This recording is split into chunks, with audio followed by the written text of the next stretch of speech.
Let's have a look at Chennai. We'll talk about professors who play cricket. Well, we got to talk about MS Dhoni. We just keep thinking, this will be his last one. This will be his last one.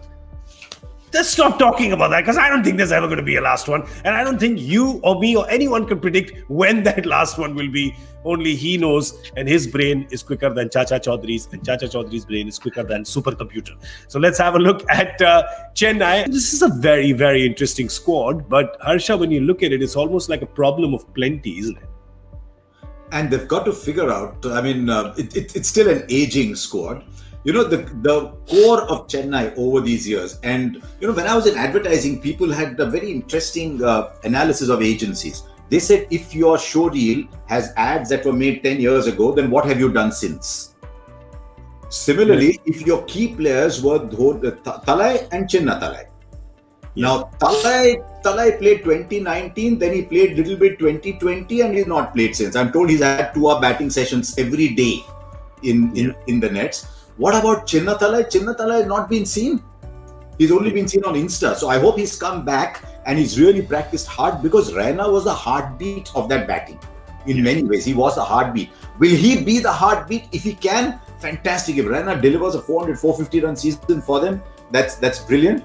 Then we'll see what Uthappa does, what Faf does, what the people around do. Young Ruturaj, after he discovered the spark, did well in the last 3 games towards the end. But so we'll have to wait and see. I still think that batting is thoda kacha. But the thing is that they've got a fair bit of youth in the bowling, right? If you look at Lungi Nigiri, you look at Shardul Thakur, Deepak Chahar, you look at Mitchell. We'll just pull the squad up again. You see they've got a fair bit of youth infusion over there. Sam Curran. So they've got a fair bit of youth over there. So it's quite interesting, because they've got the aging superstars, Dwayne Bravo, Imran Tahir, in their bowling as well. But they've got some young fellas there as well. It was quite interesting that they picked up Krishnappa Gautam for what they did, because I don't know how he plays. I mean, you've got Ravindra Jadeja, who definitely plays there. Then do you play Krishnappa Gautam as well? Somebody's phone is this? Someone's calling somebody. Someone's phone ringing. No, Joy, is that your phone? Joy, is that your phone? Simply because there was this guy on Twitter who said, I'm looking forward to the 3 of you, but Joy, please switch off your phone. Yeah, put it on silent. And but Joy, look, it's not me. I'm telling you, this is. How do you think it's my phone? Look at my phone. But it sounded like a hotel phone, didn't it? Yes, it sounded like a hotel phone. We have. I may not look like it, but I've been to many 5-star hotels. I know what the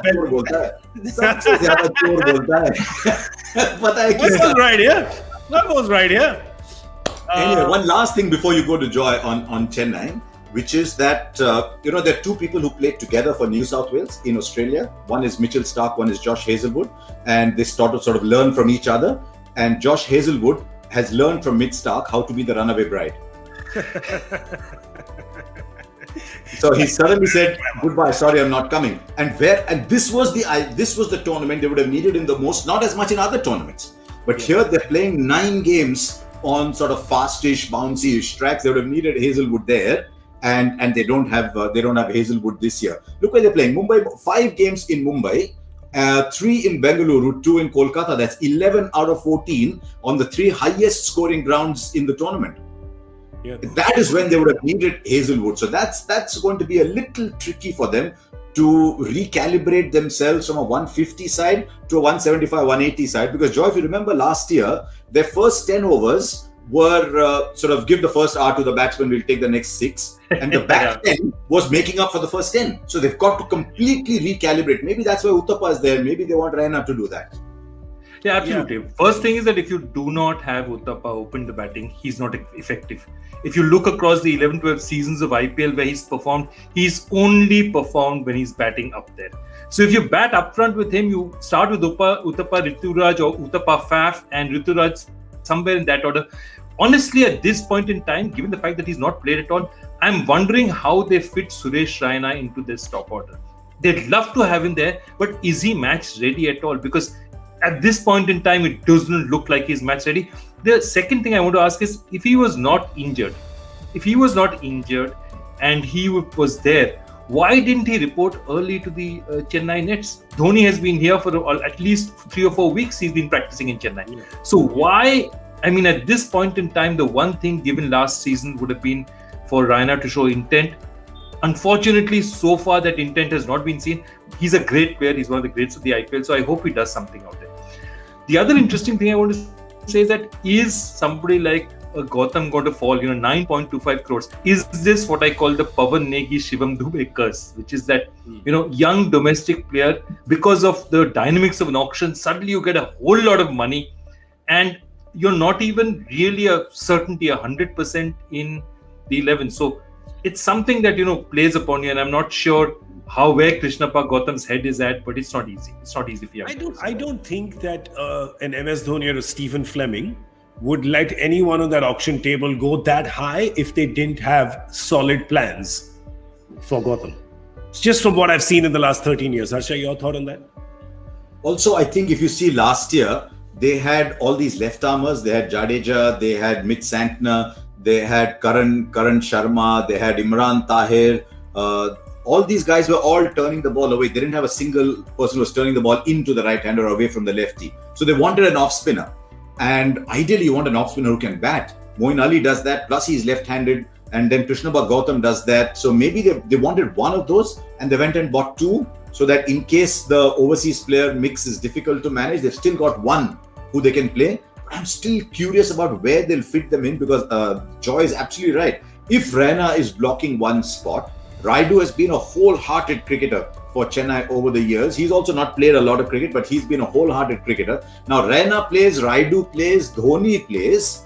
Then you got a combination of Faf, Ruturaj and Uttapa opening the batting. Then that leaves only a number 6, which is Jadeja. Yep. Then you can only play one. You can only play one of Karan or Bravo or Moeen or Gautam. Yep, correct. Yeah, you're right. Because your other spots are perhaps taken by Lungi, Shardul and Deepak, right? You're probably going to play 3 of them. And you want to play Imran Tahir. Will he though? I looked at Imran Tahir's numbers after he became officially geriatric. And he's still taking 1.3, 1.4 wickets per game. Still.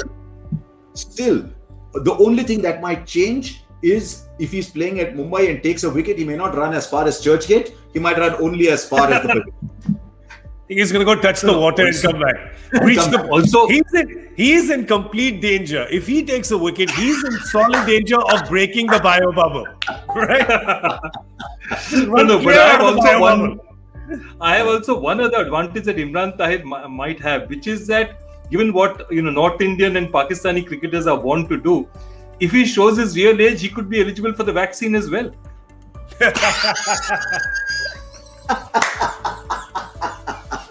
Boss Caesar, I don't care. I got the vaccine. I'm sorted. It's a good point. It really is. Well, so there's a few interesting things to do for Chennai. There's a few interesting things. There's also Chiteshwar Pujara there.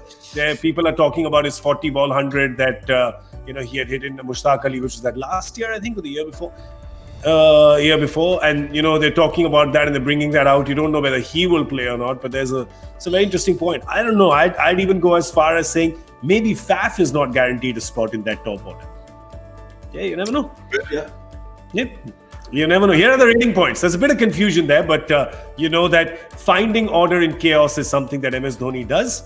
But the fact that it is an aging team, it's an 11 that is not settled, and Josh Hazelwood is not there. It's perhaps the reason why the scores are not that high.